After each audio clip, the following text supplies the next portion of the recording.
I was just random thoughts.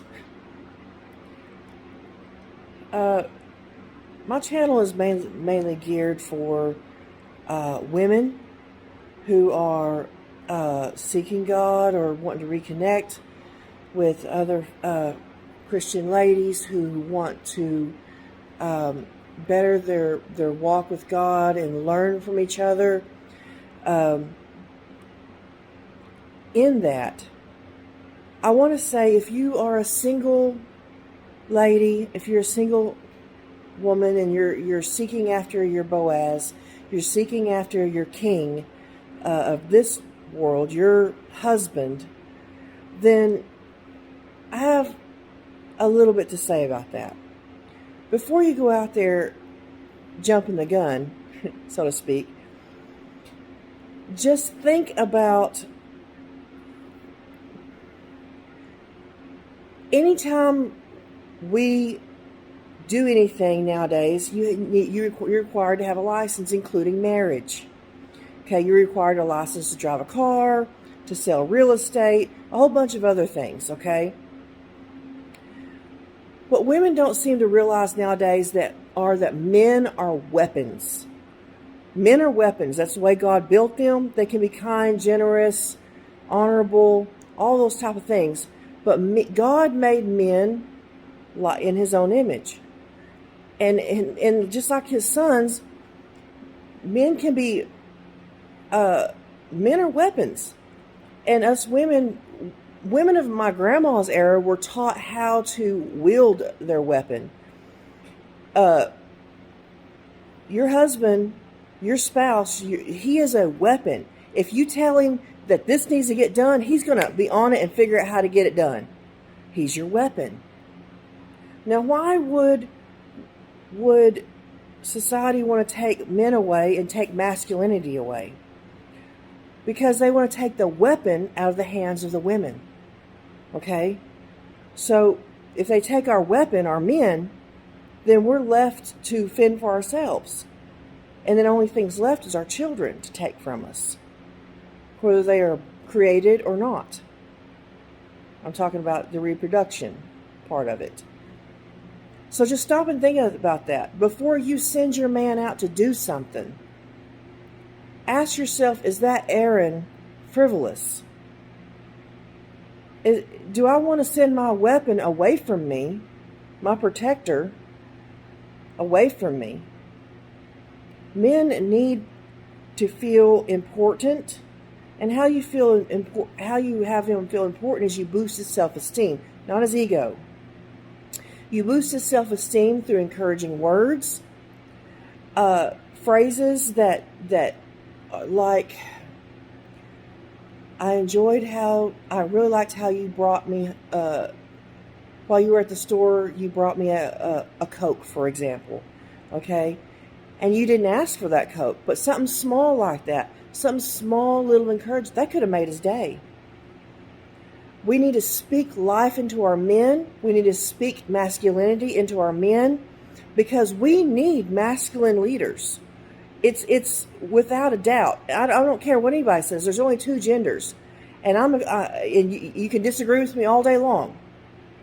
Now, where you're at in that is according to, where you're at in your faith and if you believe or not.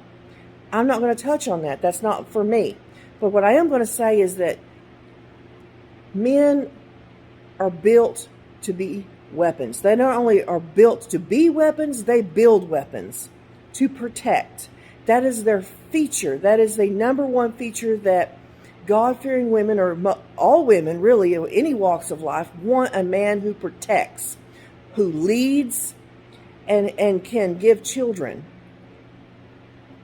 So, if you take his self-esteem away, or he doesn't know that he's a weapon, he's going to be hurting you. He's going to be hurting everybody around him, because he's not living within his purpose as a man in masculinity. And so us as ladies, it's our purpose, it's to encourage him to be masculine, to be righteous, to seek after God, to point him in that direction. It is not our place to create him into a righteous man. That's God's place. And if you're trying to do that, you need to step off, pump your brakes, and think a few minutes and let God take control in that area. You just step back and you encourage your husband, you encourage your man to be all the masculine that he can be. Because let's think, it's sexy. A man that's walking in who knows he's masculine, he knows he's a weapon, he knows he's righteous, but he's not proud, he's humble about it. Then he is a true threat to Satan and all unclean and evil spirits. He's a threat. And you're a threat too, because you're speaking that into him. You're wonderful. You're awesome. I love how you do this. I love how you do that. It's great when you do this. It's awesome when you do that. And you mean it. Don't say it in flattery. Don't say it if you don't mean it. If you don't mean it in your heart, don't say it to the man. That just crushes his spirit. And then he just won't listen to you anymore. And then he'll get his encouragement from somewhere else. Okay? So think very, very carefully how you wield your weapon, how you take care of your weapon. Because when God blesses you with a weapon, he expects you to take care of it. He expects you to have prepared in order to take care of that weapon correctly. And so I just want to speak this over you, and pray for you that you find that you wait for God to send you the proper weapon. It's like you're going to war, and they give you a pellet gun to defend yourself with. Now, pellet guns are fun. They're fun for shooting, small animals like, mice, rodents or things like that, small things. But if you're trying to take down a beast, like a lion, and you have a pellet gun,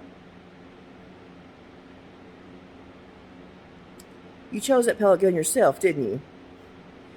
God will before he sends you to war, he will train you. And when he trains you and then he sets you up with a weapon, he's going to set you up with a proper weapon. The United States military doesn't send their men and women off to war with a pellet gun. God forbid. No, they take time called basic training to train them to be weapons themselves, and then how to wield their weapon. So just think about on that. That's what God is doing in our lives when he doesn't give us our Boaz, when he doesn't give us our king right away. And I mean king with a little K. Jesus is the big K. All right.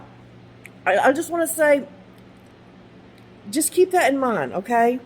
And I just want to say, Godspeed and God bless, and I hope this blesses you, okay?